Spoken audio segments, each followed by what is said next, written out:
তোমাকে আগেই কয়েছেন আলু লাগায় নাখো, আলু লাগিয়া আমি সাহার বিষের দিবা কেমন করে বাকি, এখনো তো শোধ করতে পারলো না কাহরি ঋণ, এখন কপাল ঠুকছো আলু লিয়া, যদি উদ্যোগ লাই এই আলুর ওপরে, এখন তুমি কিস্তির টাকা দিবা কেমন করে, কিস্তির মাস্টার ঘুরতি আছে তোমার বাড়তে, একবার যদি কিস্তির টাকা দিতে পারো তাহলে তুমি সবই কিছু হবে।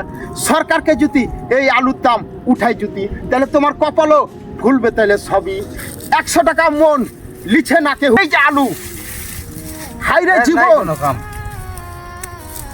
এই আলু লাগিয়া কপালটাই নষ্ট, কৃষকও নষ্ট, আর আমার ঝাল হলদির টাকাও পাচ্ছি না, কি করবো আলু লিয়া, আলু লিয়া টেনশনে পড়ে গেছি। ভিডিওটা যদি তোমার কাছে যদি যায়, সব মেলা একটু শেয়ার করে দিয়েন, এই শেয়ারের মাধ্যমে যাবে সরকারের কাছে, সরকার দেখে বলবে তাহলে আলুর দাম উঠবে বেশি।